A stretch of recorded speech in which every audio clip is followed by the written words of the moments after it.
Well, hello everyone. Welcome to Meet Tina here. Welcome, welcome. How's everyone's doing? So anyway, first of all, I always wanted to, give thanks and gratitude to all my followers who have subscribed to this channel.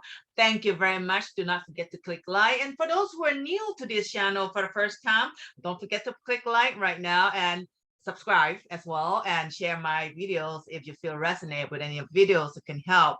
So anyway, today I have this gentleman, amazing story. He's an author.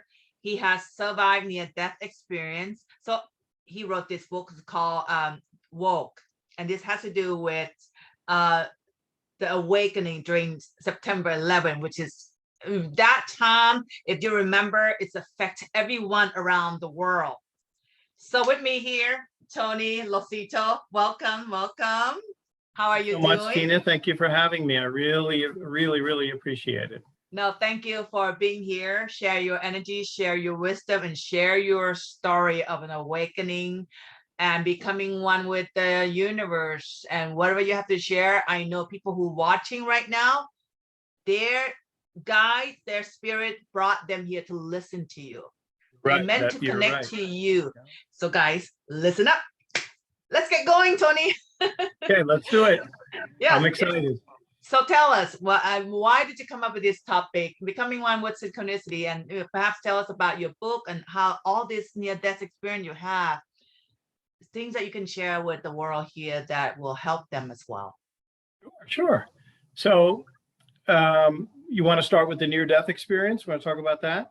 That's kind of Sure. like the And beginning. what brought you into what your work here to help people Yeah, awaken that and kind of brought me. That was really the start of it. And believe it or not, it was a great friend of mine who's a Buddhist that kind of, when I told her the story, her name is Alyssa, she was the one that kind of said to me, Tony, it might not have been 9/11 itself and your work in 9/11 that really was the awakening. She goes, I think your awakening was when you were 18 years old and you had this near-death experience that really was your initial awakening. You may not have realized it at the time.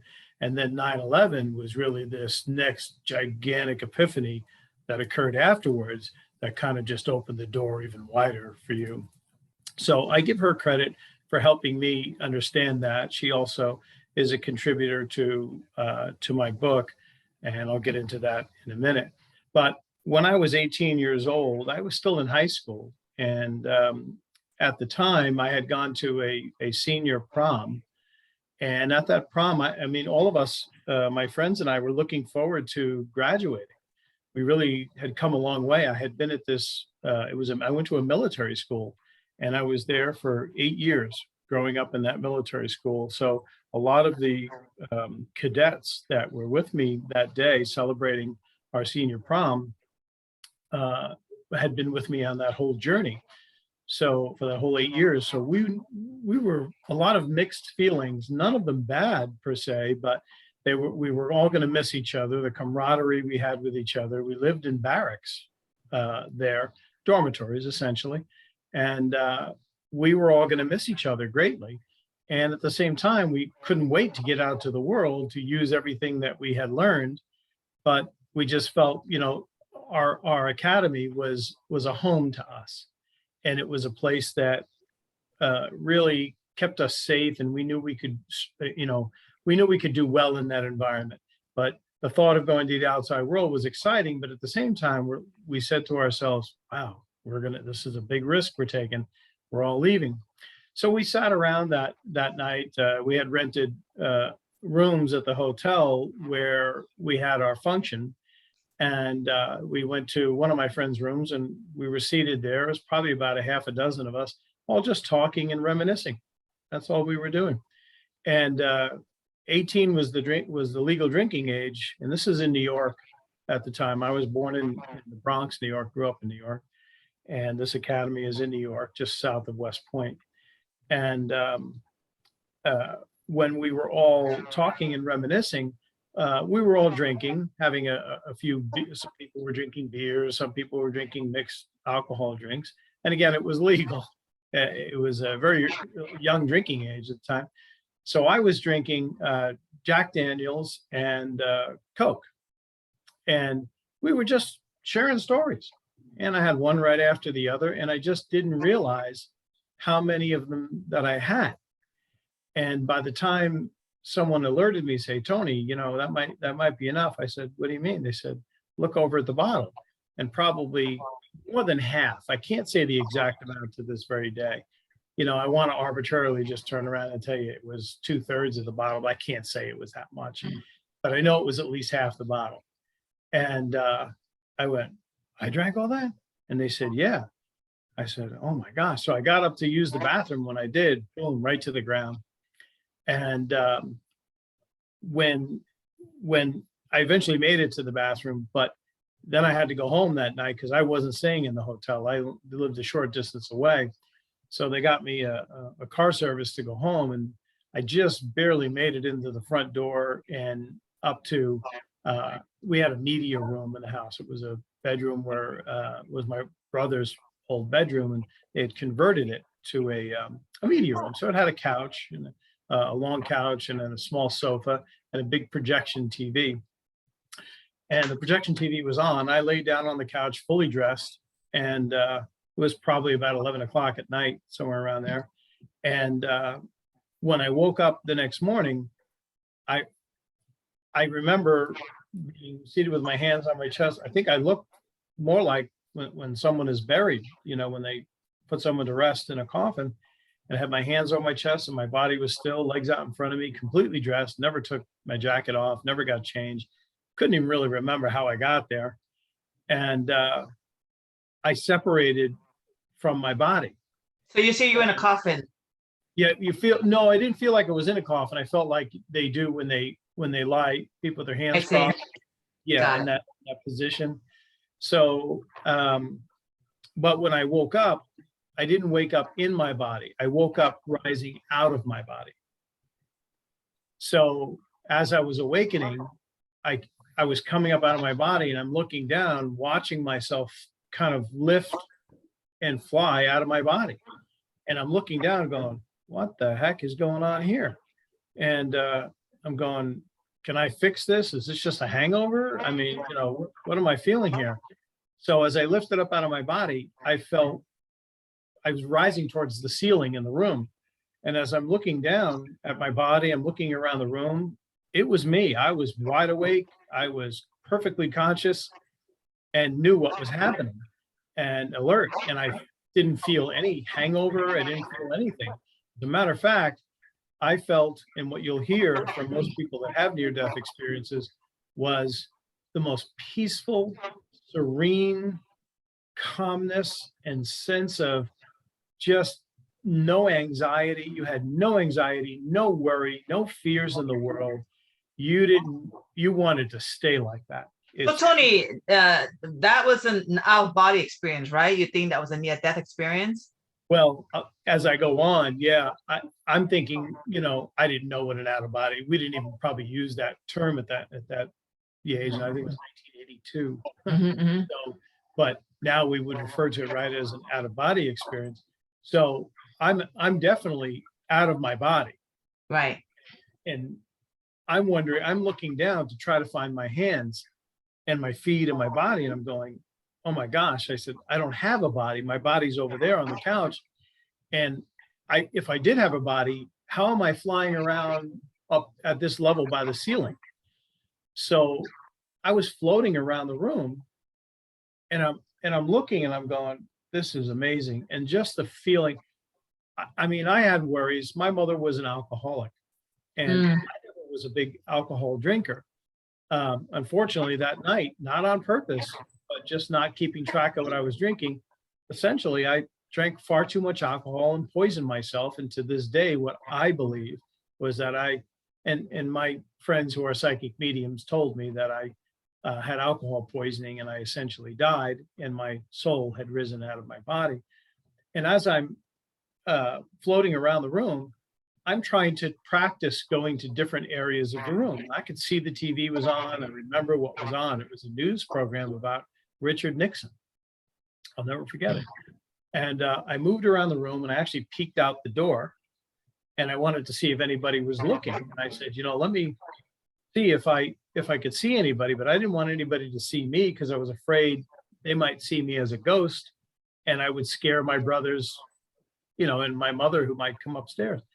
So I just kept testing, like, wow, this is pretty cool. I'm going, but how do I get back in my body? And I all of a sudden felt a force pulling me, and it was starting to pull me upward in a way. And towards that force, I had told people that I didn't see a white light.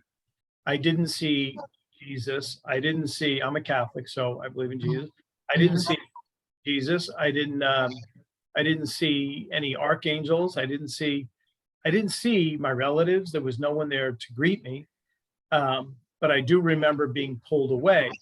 And in my mind's eye, I could see a bright white cloud and a white light. And I knew right away, I go, oh my goodness, I got a few minutes over here, and this may be fun floating around the room and I can see my body like a parlor Mhm. trick, but I can tell you right, I know I was going to heaven and I was starting to be pulled away to cross over. And I said, no, no, no, no, no, I'm not going anywhere.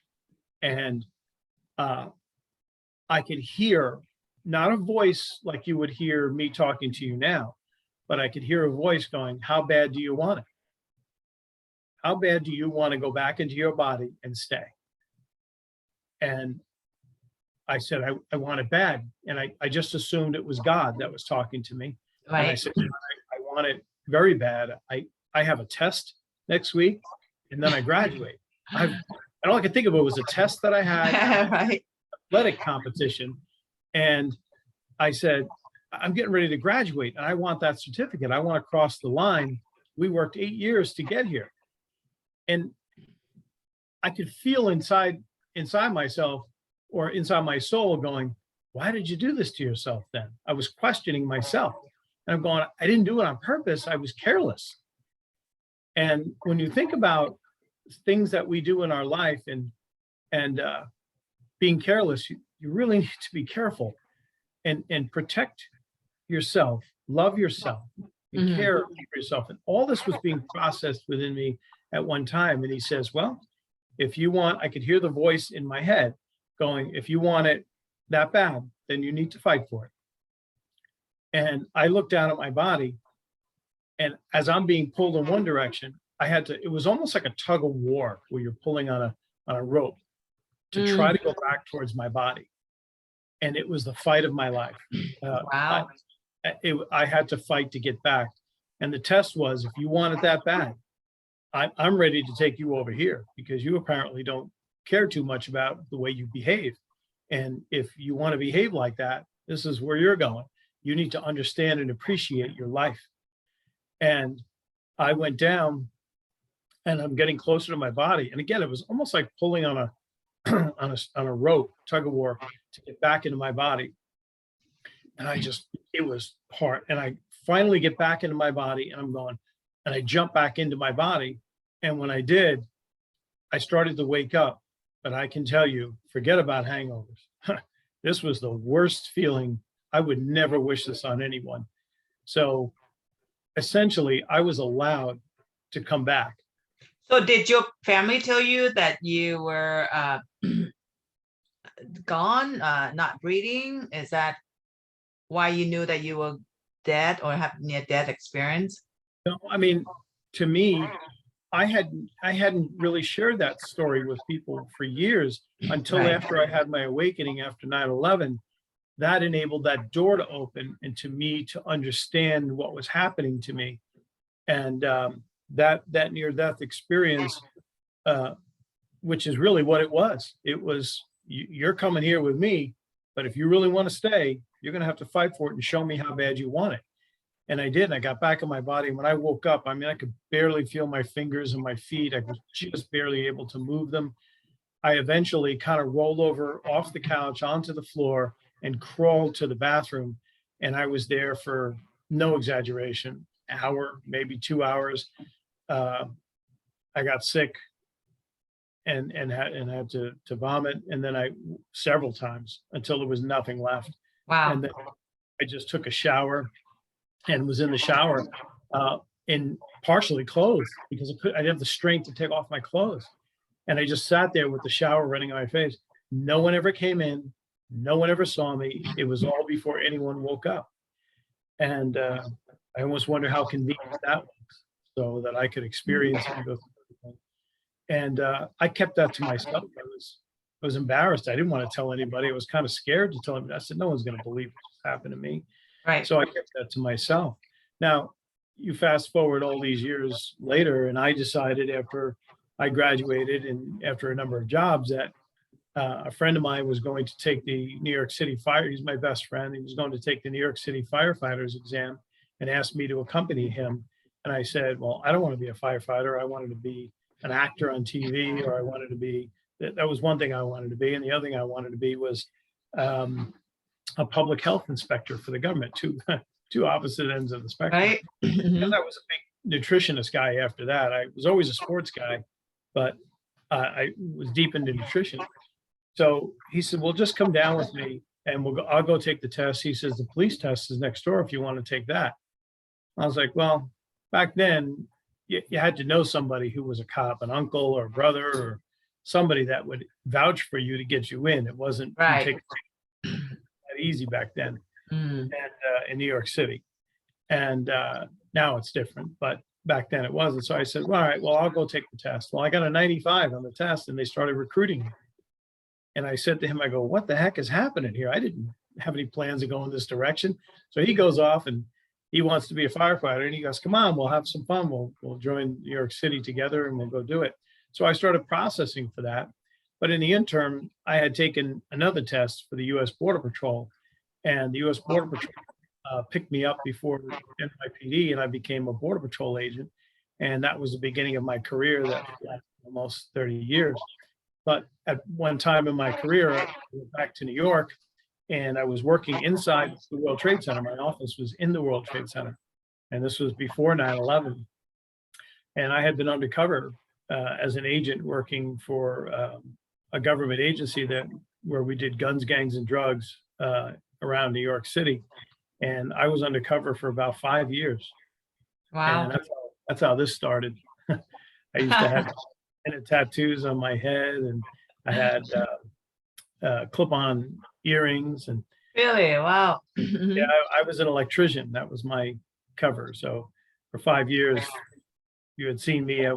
I drove an electrician's vehicle, and you would have thought I was an electrician. So the night before 9/11 started, and my job was as a technical electronics surveillance agent. So I did all the surveillance on bad guys. So the night before 9/11, I had been out working a midnight to 8 shift. And although I didn't work to 8 o'clock, I came home a little bit earlier because the detail ended earlier, but I had things to do at home, some paperwork to do in the morning. But when I came in, I turned on the news and I lived about 19 miles north of New York City in a little town called Dobbs Ferry. Mm. And that's just straight up the West Side Highway. And I lived right on the side of the Hudson River where you could kind of look off my back patio and look down and you could see the World Trade Center. Right. So when I got home, I turned on the news and I could see that a plane had already crashed into the World Trade Center. And my wife was 5 months pregnant with our firstborn son, or our first son. And she was down in Midtown having a sonogram done. And I had no idea whether she was alive or not because she worked in the same building as me on the same floor, on the 6th floor. So I didn't know if she was still at the doctor's. Had she gone to the building when the plane hit?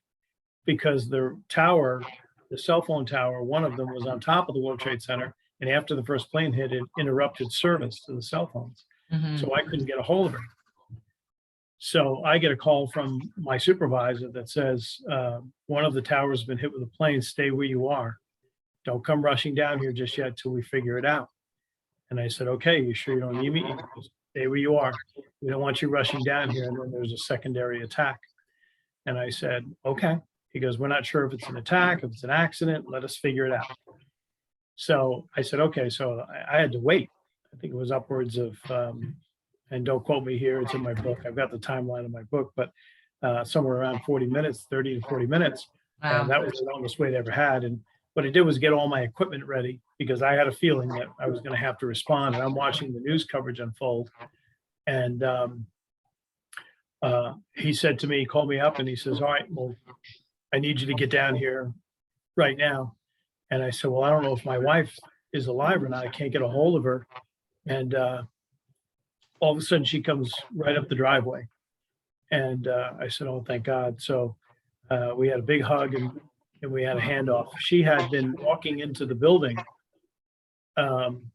when the second plane hit, Wow.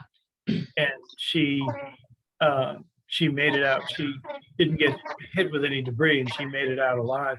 And I Wow. rushed down minutes after the second plane hit. I said goodbye to her, and then I just took off and went down. And when I got down there, the building hadn't fallen, but it was falling. It had fallen moments, almost as I was arriving. Wow. And people were just, there was nothing but plumes of smoke and debris and everything. And people, it was like the end of the world. And I rushed down as far as I could go, which was by the federal building where I used to have my office, and I still had an office in there. And I just helped as many people as I could get to safety. And then I ended up spending the next 10 months working recovery efforts, doing everything from investigations to searching for evidence, to searching for the black box, to doing security. Yeah, it was about 10 months total working in those efforts. It wasn't until after 9/11 when I took another job, and after I left New York and I went to California, and I was in Monterey working as a captain on the police department there. And I would eventually come back to the East Coast, and then from the East Coast I went to the Hoover Dam.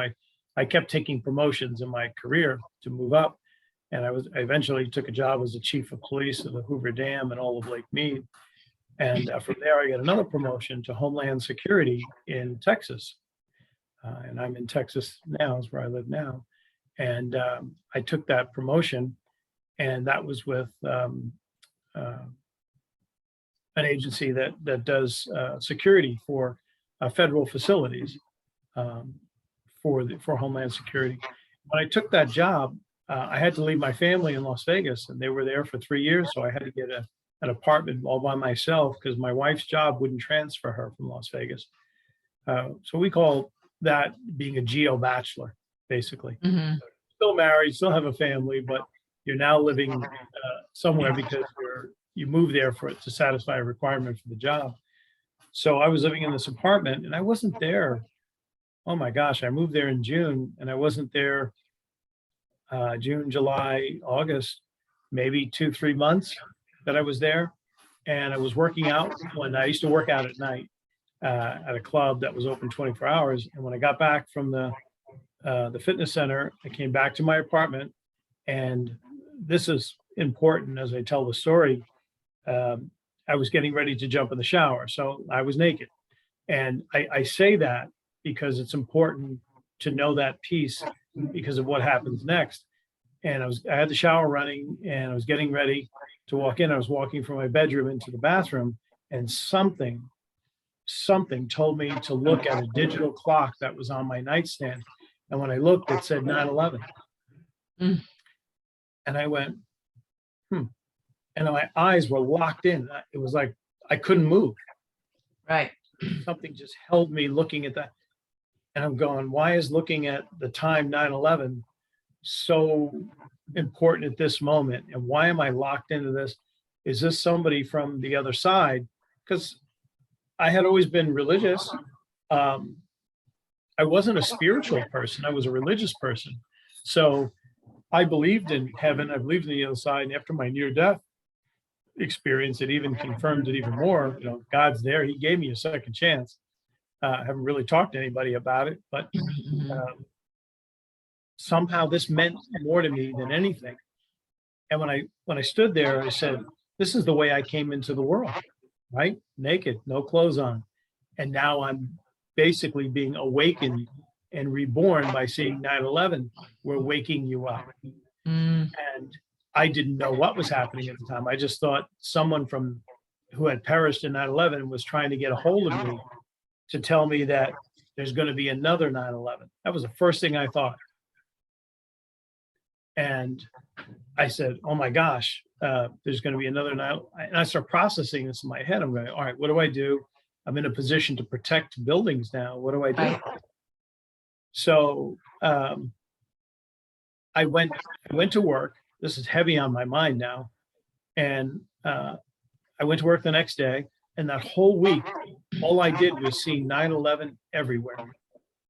So I started seeing 9/11 come up, 9/11 in the morning when I got to work. You know, it was 9/11 on the clock. Then I would look at a receipt. We went to a coffee shop, and it was 9/11 was the total for my 2 coffees that I bought my friend. I'm going, no.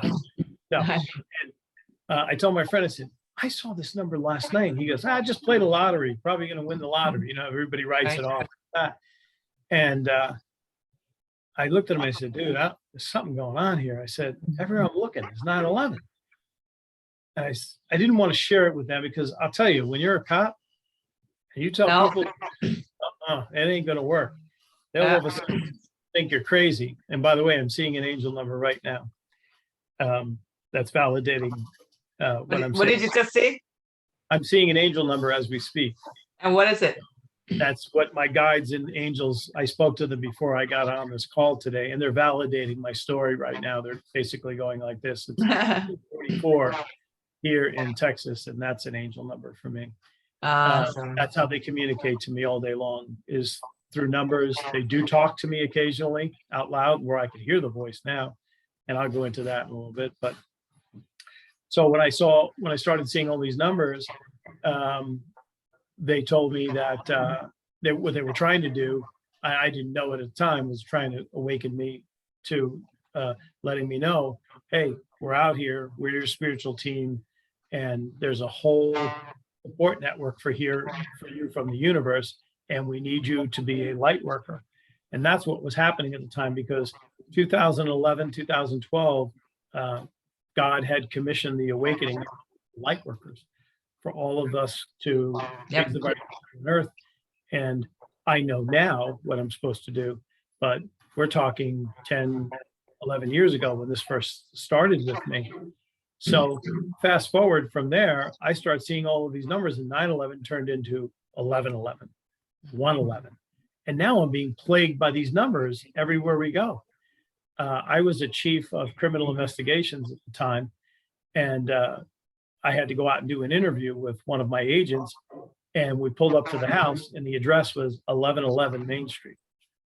And I said, no. And it's just everywhere. And I'm just seeing 9/11, 11/11. And then I started seeing 1/11. And then 333s started coming through, which is the Archangel, and we call it the Jesus number and St. Gabriel number. But I see all these numbers, and I remember, believe it or not, my mother dabbled in numerology. That's funny. So she used to bring us around when we were kids and try to tell us, hey, you know what? You guys know that numbers are a universal code in communication? I was like 10 years old. I'm going, yeah, Ma. Yeah, okay. I got to go ride my bike. Hurry up with this story about numbers. So you don't, doesn't matter to you. But I was smart enough to keep that stuff in my back pocket. So when I saw the numbers, I said, hold on a second. Maybe this has something to do, because I'm an investigator by trade. I was a criminal investigator. So I said, let me look at this from an investigative standpoint. And I did. And I was able to look at numerology and then understood that 9/11 was an awakening code. Yep. And then it took probably about 2-3 weeks after that before I started seeing that. Then I eventually decided to go for some help. And I went to help from a psychic medium. I had never been to a psychic medium my entire life. And I had always known that if I went to do something like that, you know, I always have my conscience here, and it's my 3 friends from New York. And it's Joey Lemons, Frankie Peanuts, and Joey Bag of Donuts. They all sit over here. And those are the guys that always tell Tony, oh, you're thinking too much into this. And then there's Right. Tony here who really knows what's going on. But these guys are my conscience. So when they say, oh, come on, Tony, you're not seeing numbers. Come on, everybody sees a number once in a while. You just Right. happen to look at the clock. So they're the ones that are the skeptics that are sitting over here telling me no. So I think it's healthy to have a little bit of a skeptical view of things. I really do. And when I went to the psychic medium, I went there a little bit skeptical, but not as much. And I already kind of, like I said to you before, I knew that when people pass over, they go to heaven, and I knew they were there on the other side. You could talk to them. I just had an inherent knowing. And all these incredible messages started coming through that no one would have known. And it was beautiful. And he really helped me understand what was happening to me. And his name is Steve Spur. And Steve is a evidential medium. He gives you evidence of life on the other side, that people don't die, you just transition to a different world. Right. He's one of, not the, but one of the best mediums I ever met. And he's my personal friend. And he wrote the dedication of my book. And I have a whole chapter set aside to our story when I worked with him. So my book talks about my spiritual awakening from the time I was 18 through 9/11, and brings us all fast forward to today, where it has progressed to the point now where I talk and communicate with my guides and angels all the time, all day long. It just happens all day long. And I have various ways to communicate with them. Mostly it happens in the form of numbers. So numerology, numbers, is a universal form of communication from the universe and from the divine. It's the easiest way they can talk to you. Numbers are universal to everyone. And you may have certain numbers that visit you, resonate with you. I do with me. They may not always be the same. There's a handful of them that are the same: the 9/11s, the 111s, 1111s, 444, 333, which is the miracle number. A lot of people see those. And then other people will have their own set of numbers. And when you want to figure out what your guides and your angels are telling you, if they choose to speak to you that way, they may just speak to you intuition wise, where you hear it through your intuition, or they have woken me up in the middle of the night when I'm not meditating, because meditation is a very big part of being awakened and being enlightened and being on your journey to enlightenment. You have to meditate. So you meditate daily? Yeah, these are my beads, are always with me. And these are my mala beads, and I use them even as I'm talking to you. I'm using one of the bigger stones here, like a worry stone, and I use it to concentrate. And I'm talking to, even though as I'm talking to you, I'm also hearing them, and they're talking to me through numbers. And this graduated over a period of time. I'll be honest with you. I've been a cop for almost 30 years. I did everything from government agent to police chief to cop to, I mean, everything you can imagine for 10 minutes, from the streets of New York all the way to California, across the country. And some would say, they'll often tell me when I give them a look like that, they say, Tony, you're a real tough guy. I say, well, yeah, I'm a tough guy, but I'm afraid of ghosts. So I was always afraid of ghosts. And everybody said to me, they go, Tony, if you're a tough guy, why are you afraid of ghosts? And I say, because you can't touch them. You can't see them. What are you going to do? They got the leverage over you, you know? So I was always a worrywart about ghosts. So my guides and angels know that. So they have taken me on a journey. Instead of appearing necessarily before me right away, they sent me numbers, and we gradually, as they conditioned me and taught me and brought me along this spiritual journey, which has been absolutely beautiful. And it's chronicled, I chronicle it all, and there's my book. And I chronicle everything in my book about what I went through and how they taught me and what they brought me through on my journey, to the point now where I do see spirits. And wow. I do, and you have to control it, and you have to be good. Because one time when I was doing a book signing recently, I actually came back to my house, and there were spirits everywhere. They basically followed me back because I didn't close myself down, and my entire living room was filled with white orbs everywhere. There was literally dozens and dozens of spirits that wanted to talk to me. So I set boundaries, and my wife, who is also spiritually enlightened, very much so, she's my soulmate. She has set boundaries here in the house. So I have my individual space where I invite people in. Today, I invited Mr. Isaiah Rivera to be with me. He usually stands to my right here. He is one of the people who lost their lives in the World Trade Center. He was on the 110th floor, and he lost his life to when the first plane hit. He was right above that. He was a CBS radio antennaman, Um, and then his partner. so why And you he- chose to invite him to come to stay right there? What's that? Why did you choose to invite him? What Oh, among thousands, you know? oh, because that's a very good question. Thank you for asking. And so right now my legs are freezing. So he's here. He just came in, and my whole body's getting cold. So thank you, Isaiah. So Isaiah, the reason that I talk to and invite Isaiah is because in my book, while I was searching for evidence at Fresh Kills landfill in Staten Island, I found a lunch. It was someone's lunch that had journeyed from ground zero onto dump trucks, onto the sanitation dump trucks, up to a barge, Mhm. put on a barge in the East River, and then brought all the way around to Fresh Kills landfill in Staten Island, unloaded, brought all the way up to the top of a hill where the landfill was, unloaded again, put it in individual piles, and brought over to me. And this lunch, which was a plastic bag with a Diet Coke, ham sandwich, and potato chips, seemingly survived, Wow.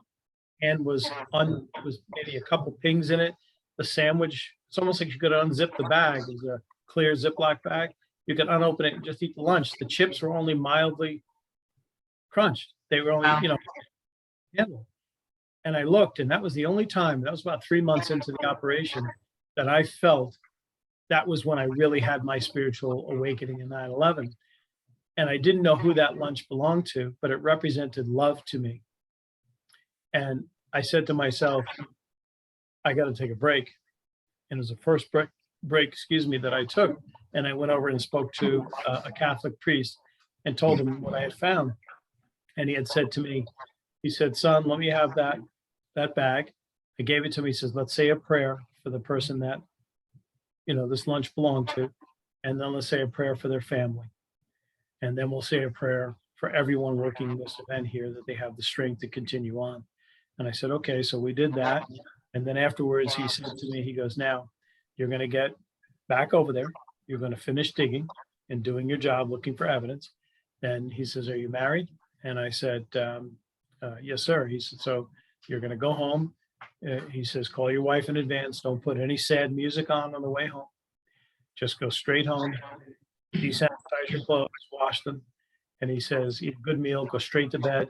And then it's what he said to me. He goes, you're going to get your ass up first thing tomorrow morning at 5:30. And you're going to meet me back here by a little after 6. And we're going to have coffee. And then we're going to do it all over again. He goes, son, as far as we know right now, this is war. And he said, your country needs you. And I just took a step back, and I didn't expect a member of the clergy to talk to me like that. And he gave me tough love, and it's what I needed. And I turned, and I just automatically had a reflex. I turned around and I gave him a salute. And I said, aye, sir, I'm out of here. I got it. Now, to this day, I'm still following that direction, and I'm still going. I retired once. I'm back working for Homeland Security now, and I'm going to keep going. And I have no intentions of stopping. I've got 2 more books coming out, and my job is to continue to preach that word. Now, as I've been on the book circuit with my book, doing book signings over the last year or so, well, it hasn't been a full year. It came out in September, almost a year now. I have made so many friends in this new world to me, which is the spiritual world, Right. spiritual tribe. I meet mediums, I meet healers. I have met the most gracious, beautiful people, that their souls really, Yeah. that I could ever have hoped to have met. And I don't want to be, I just want to be around those people all the time. And uh, I have a half a dozen friends, including my friend Steve, that help me, and I help them as well. And we're all like a tribe, and they're psychic mediums, but they have different skill sets as psychic mediums. One is a medical psychic medium where they have medical guides that help people with medical conditions. Incredible talents. Another one, her name is Mari, M-A-R-I, Mari Weldon. She's an incredible person. She's a forensic artist who's also a medium. And she'll draw you a beautiful picture of all of your loved ones standing behind you and your guardian angel. So, oh, it's a Wow. Well, Tony, would you be able to provide those their contact just in case the audience who listening to you might be yeah, interested sure, in they would using love it. them? Yeah, I yeah, tell them I'm definitely bragging just about sharing it. information, you know? Yeah, we're sharing, and it's important to share that. Terry Groom, Terrigroom, Terry Groom. You can just Google their names, their websites will come up. Mari Weldon, W-L-D-O-N. Yeah. Two psychics, Steve Spur, as I mentioned.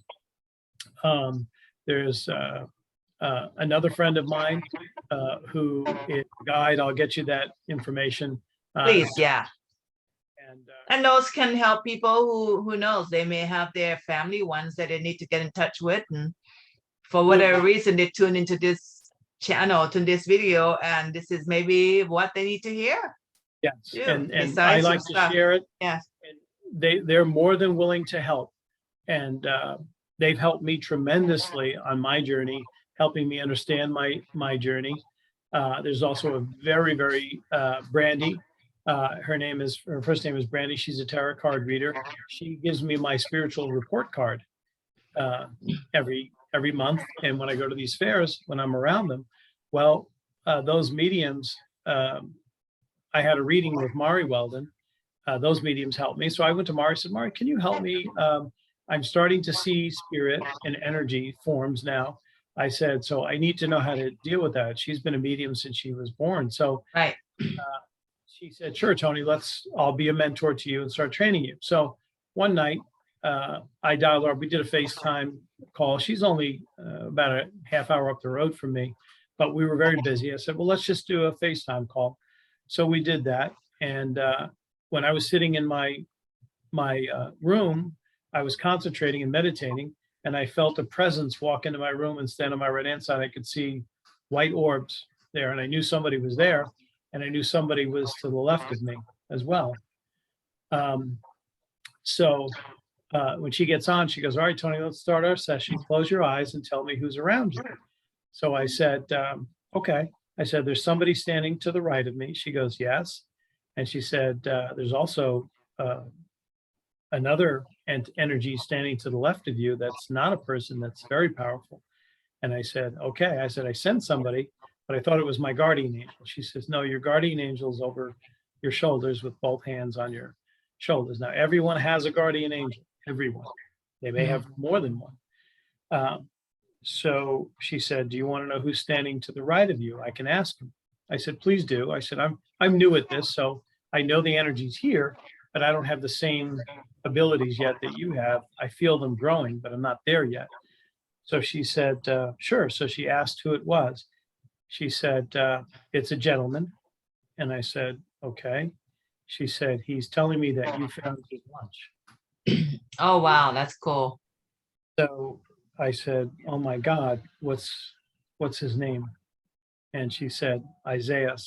And I had to go look up his name on the list of people that died, and there's only one Isaiah, and it's Isaiah Rivera.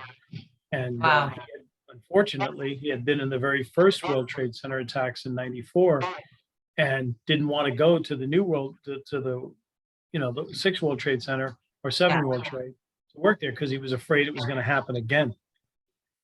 Well, he told her to tell me that he had been up there and all of his coworkers had died because the heat from the flames were basically, I won't get graphic, but everybody was perishing, and he didn't know where to go. And there was an open window, but it led straight down. He said he looked out the window and his guardian angel was there with his hands out like this and said, grab my hands. It's okay, but you have to trust me and take a leap of faith and grab my hands. So he went out the window, grabbed his angel's hands. His soul was taken to heaven, and his Wow. body fell. And she drew a picture of that for me. Um, Wow. and she's also going to do a picture of Isaiah for um, my new book, which is called Synchronicity. It's becoming one with the universe. So it'll be called Woke Synchronicity, Becoming One with the Universe. Wow. That's beautiful story, Tony. So Tony, when the audience decide to grab your book, what can they learn from your book? What do you want the audience or the reader to get out of your book? That's a great question. So what I'd like them to get out of the book is understanding that this is Tony's spiritual journey. So Tony's going to tell you about his journey and what happened to him. And I was told by my friends who are mediums, psychic mediums, that Tony, what's important about you telling the story is that you've been a law enforcement officer all these years and you work for the government. And people are going to believe you.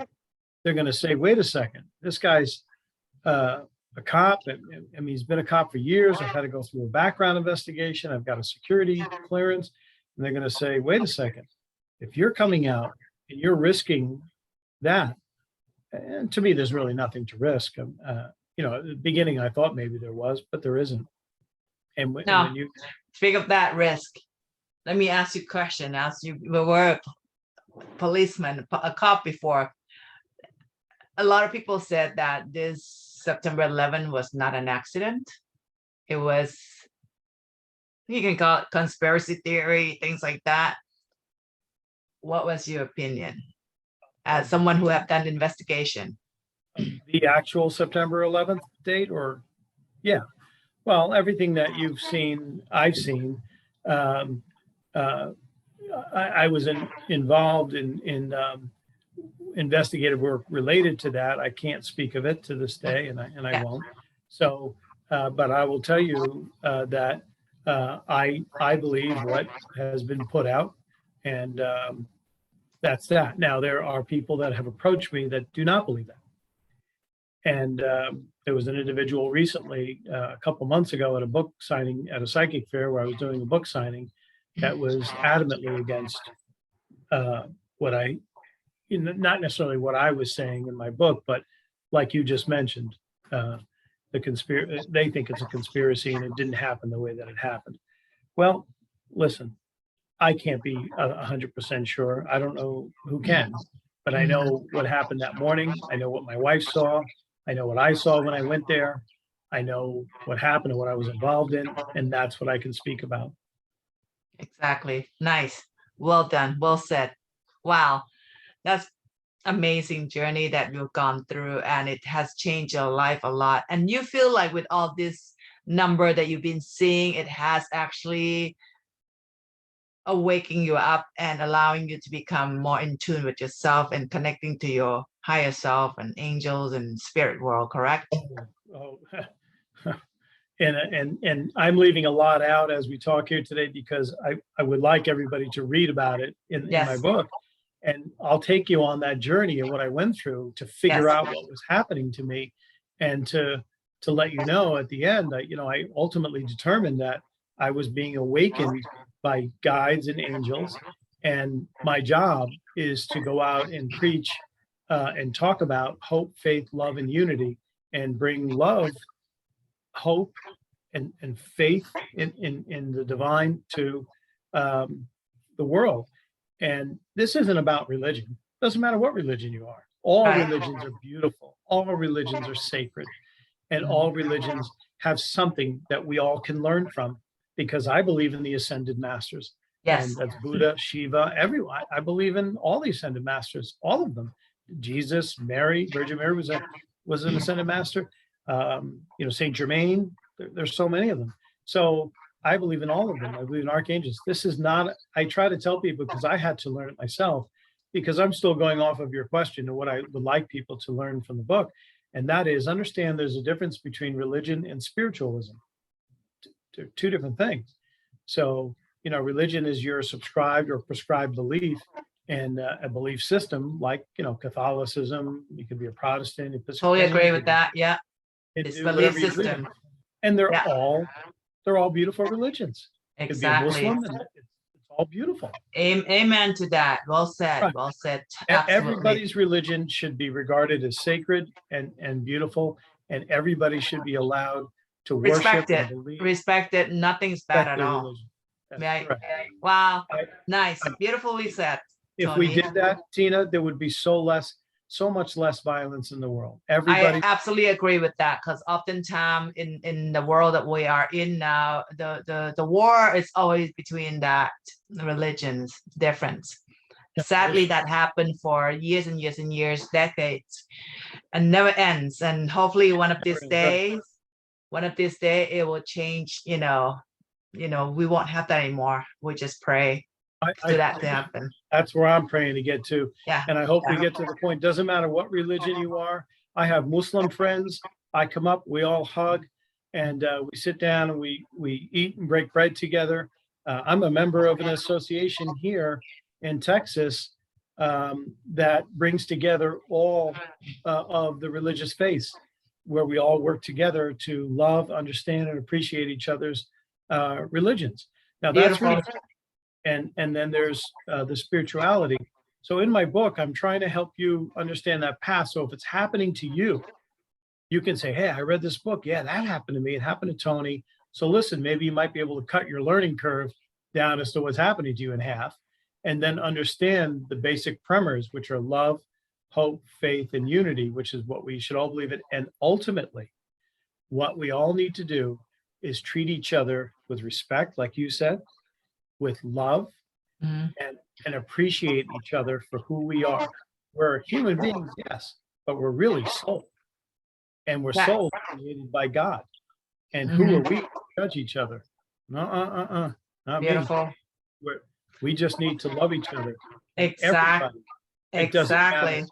what gender you are, doesn't matter what you subscribe to, any of your belief systems or feelings of who you are. You are loved and should be respected. Just do no harm to anyone, right?